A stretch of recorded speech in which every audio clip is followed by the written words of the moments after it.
कि अगर हम दुश्मन को अपनी ताकत से डिटर कर पाते हैं तो ये सबसे अच्छी बात है कि इस बार हमको जो हमने ऑप सिंदूर में किया उससे कहीं बढ़ करके काम करना पड़ेगा।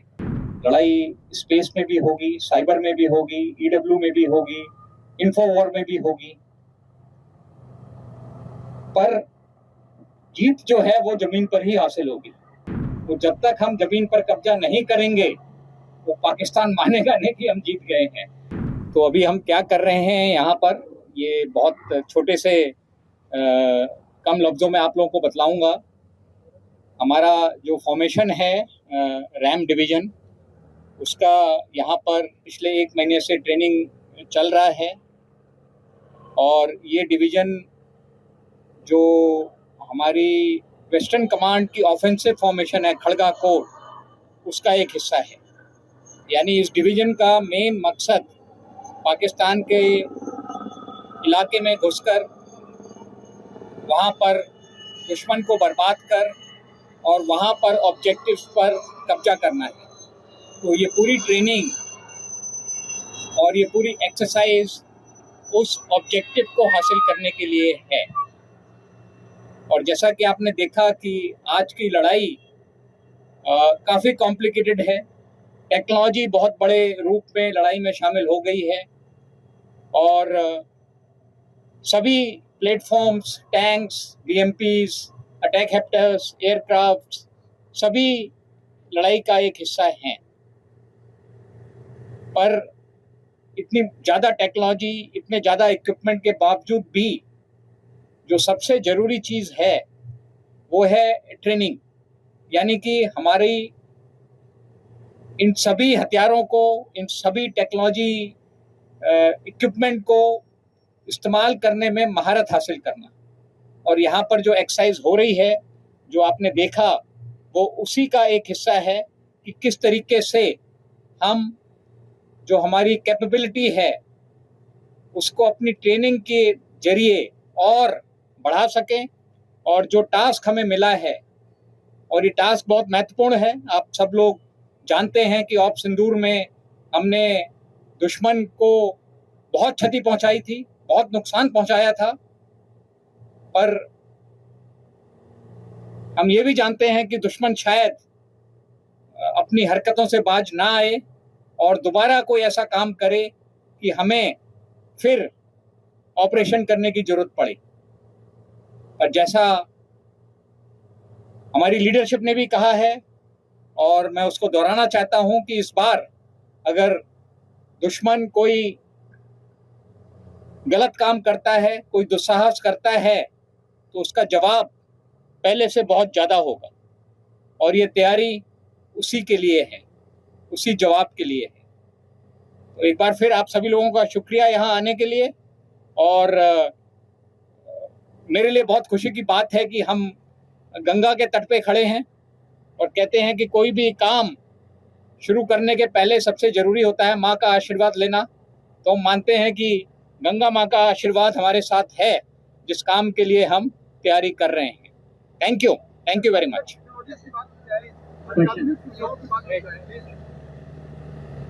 सर, गुड आफ्टरनून, मैं मनीष हूँ, इंडिया टीवी से। सर, ऑप सिंदूर की आपने बात की, इस समय ऑपरेशन कैपेबिलिटी को लेकर आप अलग अलग जगह विजिट किए, जिसमें आर्मी चीफ भी थे, वहाँ पर हमने अश्विन प्लाटून और बाकी भी थे। बहुत अच्छा सवाल है आपका, क्योंकि टेक्नोलॉजी एक तरह से युद्ध का जो पूरा प्रारूप है, स्वरूप है, उसको बदल रही है। और आपने अश्विन प्लाटून की बात की, हमने अश्विन प्लाटून को सारे जो सर्विलेंस ड्रोन मुहैया कराए हैं, जिससे कि सर्विलेंस में बहुत मदद मिलती है। इसके अलावा टेक्नोलॉजी का बहुत बड़े रूप में इस्तेमाल करते हैं। यानी कि कुछ तो आप ग्राउंड पर देख रहे हैं जो इक्विपमेंट इस्तेमाल हो रहा है, पर इसके अलावा सिस्टम्स में भी टेक्नोलॉजी बहुत ज़्यादा है। यानी कि आर्टिफिशियल इंटेलिजेंस का इस्तेमाल करके जो भी सर्विलेंस फीड आ रही हैं, उनको डिसाइफर करना कि कहाँ पर दुश्मन है ज़्यादा तादाद में, कहाँ पर हमको काम करना है। तो कुछ टेक्नोलॉजी जो ग्राउंड पर हमको नज़र आती है, पर बहुत सी टेक्नोलॉजी बैकग्राउंड में भी है जिस पर हम काम कर रहे हैं। पर इसके साथ एक चीज़ और है कि दुश्मन के पास भी टेक्नोलॉजी है। तो अभी हमें जो लड़ाई करनी है वो ये मान के चलना है कि दुश्मन के पास भी ड्रोन्स हैं, उसके पास भी इस तरह की टेक्नोलॉजी है। तो वो भी हमारी ट्रेनिंग में शामिल है कि किस तरीके से हम जो भी ऑपरेशन कर रहे हैं वो ये मान के कर रहे हैं कि दुश्मन भी हमको रात के समय में देख रहा है, दुश्मन भी हमारी लोकेशन को पकड़ पा रहा है अपने ड्रोन्स के जरिए। तो उन सबको मद्देनजर रखते हुए किस तरीके से हम ऑपरेशन करें ये भी हमारी ट्रेनिंग में शामिल है, यानी कि अपनी ट्रेनिंग में अपनी टेक्नोलॉजी से बेहतर काम करना और दुश्मन की टेक्नोलॉजी को किस तरीके से विफल करना है वो भी हमारी ट्रेनिंग में शामिल है। Hello, sir. I'm Kalyan Das from Times of India. Sir, as we can see, this area in which the exercise is being conducted largely depicts the riverside plain areas of Punjab.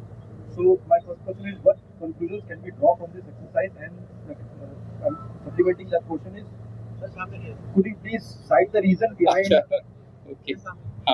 And supplementing that question is, could you please cite the reason behind the Western Command conducting an exercise in an area falling under the Central Command? अच्छा, okay. ये पहली चीज मैं आपको बतलाना चाहूंगा कि जो हम एक्सरसाइज करते हैं वो एक ऑपरेशनल टास्क को ध्यान में रखते हुए करते हैं। और हमारा जो पाकिस्तान का बॉर्डर है उसमें कई नदियां हैं, आपको ज्ञात होगा, चिनाब है ऊपर, फिर रावी है, फिर सतलज है। और अगर हमें पाकिस्तान पर ऑफेंसिव करना है तो कहीं ना कहीं रिवर क्रॉसिंग भी इन्वॉल्व होगी। तो ये ट्रेनिंग में हमारे शामिल है कि किस तरीके से हम नदी को क्रॉस करके दुश्मन के इलाके पे कब्जा कर पाएं।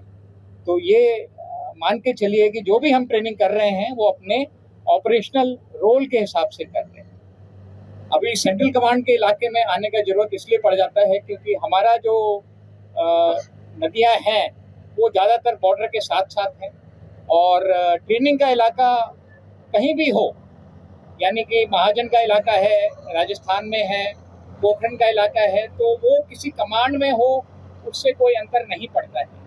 यानी कि हमें ये देखना है कि किस तरीके के ऑपरेशन के लिए हमें ट्रेनिंग करनी है और वैसा इलाका पूरे देश में कहीं भी हो हमें वहां जाके ट्रेनिंग करनी पड़ेगी।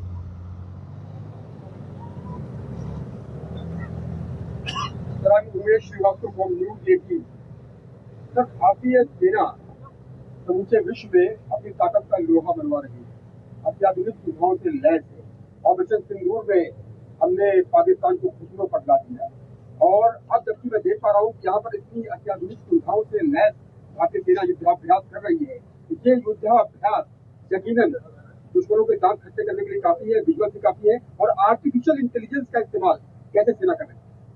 नहीं, आपके दोनों सवाल बहुत अच्छे हैं और मेरा ये मानना है कि अगर दुश्मन हमारे इस अभ्यास को देख करके, हमारी तैयारी को देख करके, हमारी क्षमता को देख करके अगर कोई सबक लेता है और दोबारा कोई दुस्साहस नहीं करता है तो ये हमारे लिए बहुत अच्छा है।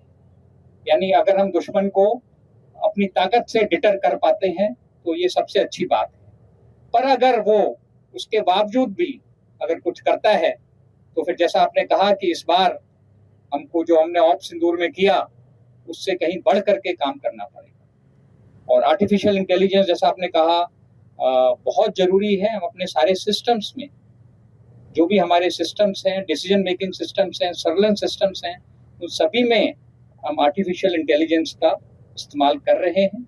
और क्योंकि इसमें काफ़ी अभी भी स्कोप है तो एक तरीके से ये हमारी जो कोशिश है और ज़्यादा से ज़्यादा आर्टिफिशियल इंटेलिजेंस सिस्टम्स को अपनी इक्विपमेंट में, अपने सिस्टम्स में शामिल करने की, वो एक लगातार जारी कोशिश है जो चलती रहेगी आगे भी।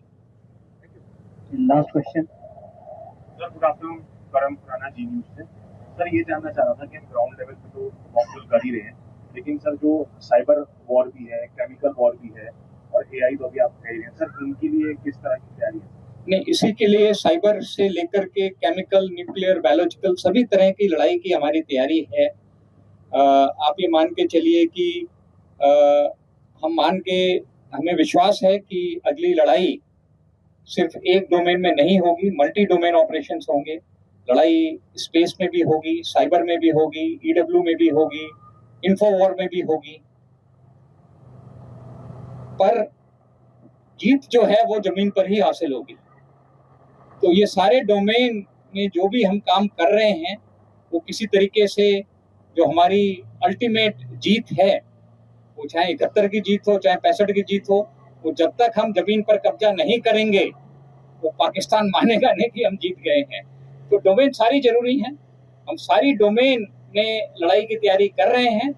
पर जो आप ग्राउंड पर देख रहे हैं ये फिर लास्ट, ये मान के चलिए कि सारी डोमेन को मिला करके लास्ट में जो ऑपरेशन होना है वो यही है जो आप देख रहे हैं।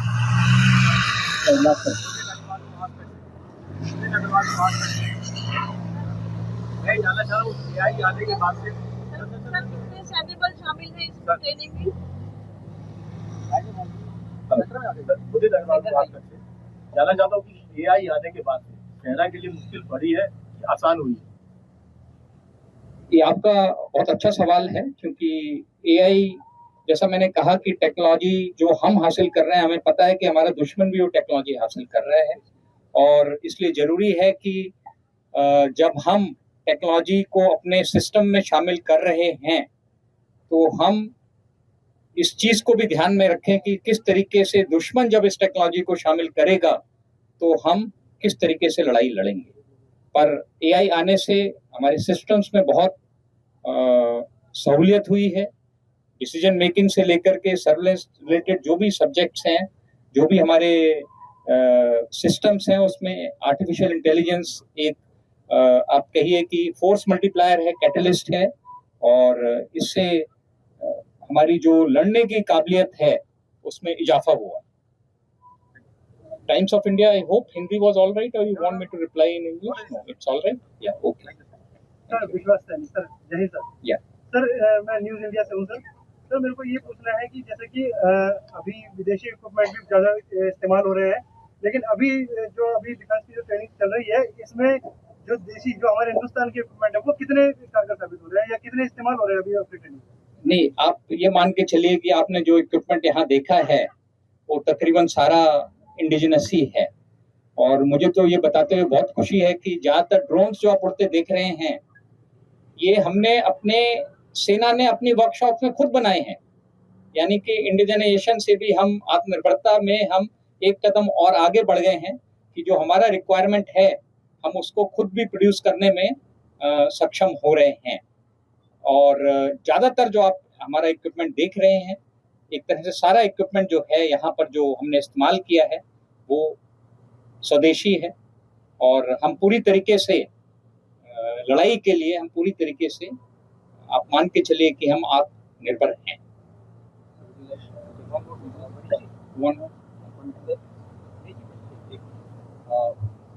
मेरा सवाल हो रहे हैं ताकि जो आए सेना में तो वो उस दिमाग के साथ आए जो उनको जरूरत है। Thank you. नहीं, आपका जो सवाल है अच्छा सवाल है।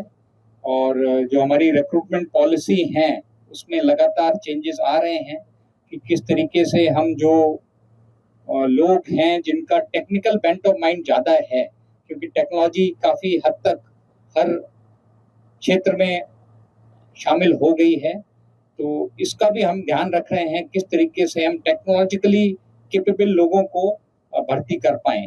बहुत सारी, ये पूरा एक अलग विषय है, बहुत विस्तार में इसमें बात नहीं कर पाऊंगा। होम एंड अर्थ में भी हमने कोशिश की है कि हम टीए में, होम एंड अर्थ में भी कि हम टेक्नोलॉजिकली क्वालिफाइड लोगों को फौज में ले सकें। पर ये एक मेजर चैलेंज है और हमारी रिक्रूटमेंट पॉलिसी में जो जरूरी बदलाव हैं इसके मद्देनजर वो किए जा रहे हैं। Sir one last question. Sir नमस्कार, मैं रोहन कुमार भगवत.com से। सर मैं आपसे ये पूछना चाहता हूँ, ऑपरेशन सिंदूर के अंदर तो महिलाओं की भागीदारी दिखी है, लेकिन ये जो आपकी एक्सरसाइज चल रही है इसमें कितनी महिलाओं की भागीदारी है? बहुत अच्छा सवाल है। अभी कई महिलाएं जो आपने नहीं देखा, क्योंकि सब लोगों को आप नहीं देख पाते हैं, और जो हमारे सपोर्ट आर्म्स हैं और लॉजिस्टिक आर्म्स हैं उसमें जो महिला ऑफिसर्स हर जगह मौजूद हैं।